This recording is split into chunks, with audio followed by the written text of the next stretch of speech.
به نام خدا. کتاب شفای زندگی اثر لوئیس هی. تقدیم: امیدوارم این هدیه به شما کمک کند تا جایگاه درونی خود، یعنی جایی که ارزش خود را می‌دانید و جزئی از خود را که عشق و محبت ناب و پذیرش خود است بیابید. نکاتی از فلسفه من. همه ما مسئول هر یک از تجربه‌های خود هستیم. به هر چیزی که بیاندیشیم اندیشه ما را می‌سازد. نقطه قدرت همواره در لحظه حال است. همه از احساس تنفر به خود و احساس گناه رنج میبریم. آخر ناامیدی هر کسی اینجاست که میگوید من به اندازه کافی خوب نیستم. این تنها یک اندیشه است و اندیشه ها را میتوان عوض کرد. ما خودمان هر بیماری را در خود ایجاد میکنیم. انزجار، انتقاد و احساس گناه مخربترین الگوهای ذهنی هستند. رها کردن انزجار حتی سرطان را هم درمان می کند. باید گذشته را رها کنیم و همه را ببخشیم.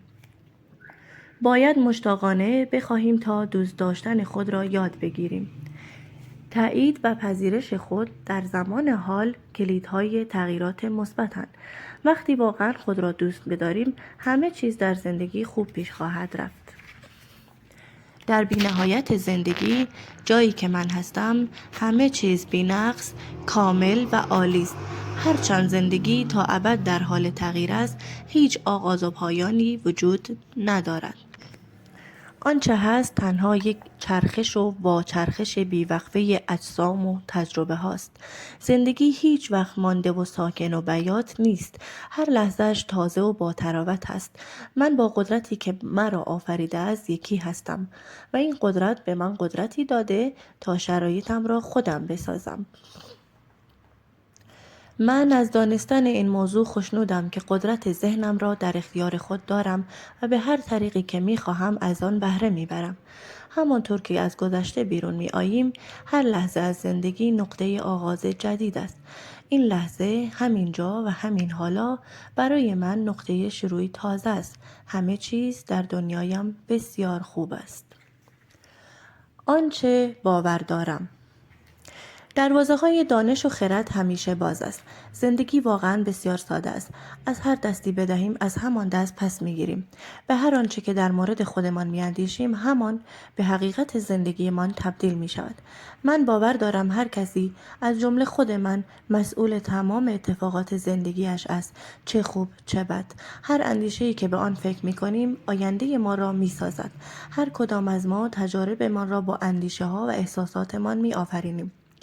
اندیشه هایی که به آن فکر می کنیم و حرفایی که می زنیم تجارب ما را می آفرینند. ما خودمان شرایط گوناگون را در زندگیمان به وجود می آوریم و سپس با سرزنش دیگران به خاطر ناکامی های خود اقتدار خود را از دست می دهیم. هیچ فردی، هیچ مکانی و هیچ چیزی هیچ گونه تسلطی بر ما ندارد، زیرا ما تنها مغز متفکر زندگی خود هستیم. اگر آرامش، هماهنگی و تعادل را در ذهنمان ایجاد کنیم، همان را نیز در زندگیمان خواهیم یافت. کدام یک از این عبارات زیر برایتان آشناست؟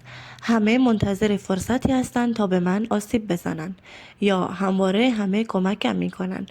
هر کدام از این عقاید تجارب کاملا متفاوتی می آفریند. به هر آنچه در مورد خود و زندگیمان باور داشته باشیم همان به واقعیت زندگیمان تبدیل می شود. کائنات ما را در هر اندیشه‌ای که انتخاب می‌کنیم تا به آن بیاندیشیم و آن را باور کنیم کاملا حمایت می‌کند. به عبارتی ضمیر ناخودآگاه ما هر آنچه را که برمی‌گزینیم تا باور کنیم میپذیرد. هر دو عبارت به این معناست که هر آنچه درباره خودم و زندگیم میاندیشم به واقعیت تبدیل میشود. همانطور که هر آنچه شما درباره خود و زندگیتان بیاندیشید برایتان اتفاق میافتد. در حقیقت ما در مورد آنچه که میتوانیم به آن فکر کنیم انتخاب‌های نامحدودی داریم. وقتی این واقعیت را میدانیم پس عاقلانه است عبارت همواره همه کمکم میکنند را به جای عبارت همه منتظرند تا به من آسیب بزنند انتخاب کنیم. نیروی کائنات هرگز در مورد ما قضاوت نمی کند یا از ما انتقاد نمی کند. نیروی کائنات تنها ما را در جایگاه و ارزش خودمان می پذیرد. سپس عقاید را در زندگیمان بازتاب می دهد. اگر باور کنم که زندگی یعنی تنهایی یا معتقد باشم که هیچ کس به من عشق نمی‌ورزد، این همان چیزی است که در دنیای خود به آن خواهم رسید. هرچند اگر بخواهم این اعتقاد را کنار بگذارم و با قطعیت به خود بگویم که عشق همه جا هست و من دیگران را دوست دارم و دوست داشتنی هستم و این اعتقاد تازه را نگه دارم و مدام تکرارش کنم، آنگاه به واقعیت تبدیل خواهد شد. اکنون افراد با محبت وارد زندگیم و افرادی که قبلا در زندگیم بودن نسبت به من با محبت تر خواهند شد. من نیز راحت تر محبتم را به دیگران ابراز می کنم. اغلب ما در مورد اینکه چه کسی هستیم عقایدی نامعقول و در مورد اینکه زندگی را چگونه باید زندگی کرد قوانین جدی و خشک بسیار زیادی داریم.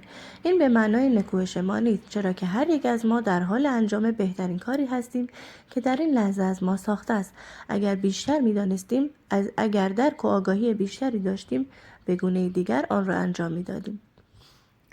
برای جایگاهی که در آن هستید به خود به دیده تحقیر ننگرید. اینکه شما با من و این کتاب آشنا شدید به این معنی است که آمادگی ایجاد یک تغییر مثبت و جدید را در زندگی خود دارید. به خاطر این آمادگی قدر خود را بدانید و به یاد داشته باشید باورهایی مانند مرد که گریه نمی کند و زنان نمی توانند پول خود را مدیریت کنند باورهای محدود کننده است.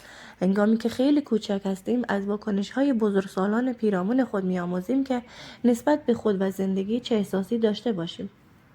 این همان شیوه‌ای است که به وسیله آن می‌آموزیم چگونه در مورد خود و جهانمان بیاندیشیم. حال اگر با افرادی زندگی کرده باشید که بسیار اندوهگین، وحشت‌زده و دارای احساس گناه و خشم بودند، شما نیز افکار منفی بسیاری در مورد خود و جهان پیرامون خود آموخته اید. باورهای نظیر هیچ وقت هیچ کاری را درست انجام نمی‌دهم، همه‌اش تقصیر من است، اگر عصبانی شدم یعنی آدم بدی هستم، یک زندگی توأم با ناراحتی را رقم می‌زنند. وقتی بزرگ می‌شویم می‌خواهیم محیط عاطفی دوران کودکی خود را بازآفرینی کنیم. این تمایل نه خوب است و نه بد، نه درست است و نه نادرست، زیرا این همان چیزی است که ما آن را باطناً به عنوان خانه می‌شناسیم. ما همچنین تمایل داریم در روابط فردی خود، روابطی که با پدر و مادر خود داشتیم یا روابطی که آنها را با هم داشتند را بازآفرینی کنیم. به این بیندیشید که زمانی یک معشوق یا رئیسی داشتید که عیناً شبیه پدر یا مادرتان بوده است. ما همچنین به همان شیوهی با خود رفتار می‌کنیم که والدینمان با ما رفتار می‌کنند. خودمان را به همان شیوه سرزنش و تنبیه می‌کنیم. اگر به درون خود گوش کنیم، تقریباً همان حرف‌هایی را می‌شنویم که پدر و مادرمان به ما گفتند. همچنین اگر در کودکی مورد محبت قرار گرفته و تشویق شده باشیم، خودمان را به همان شیوه والدین دوست داریم و تشویق می‌کنیم. چند بار این جمله‌ها را به خود گفته اید؟ هیچ وقت هیچ کاری را درست انجام نمی‌دهی، همش تقصیر تو بود. چند بار این جمله‌ها را به خود گفته اید؟ تو فوق‌العاده‌ای، دوستت دارم. هرچند نمی‌خواهم والدینمان را به خاطر آن سرزنش کنم. همه ما قربانی قربانیان دیگری هستیم. والدین ما به هیچ وجه نمی‌توانستند آنچه را که خود نمی‌دانند به ما بیاموزند. اگر والدینتان نمی‌دانستند خود را چگونه دوست بدارند، برایشان غیر ممکن خواهد بود تا به شما یاد بدهند چگونه خود را دوست بدارید. آنها با آنچه در کودکی خود آموخته بودند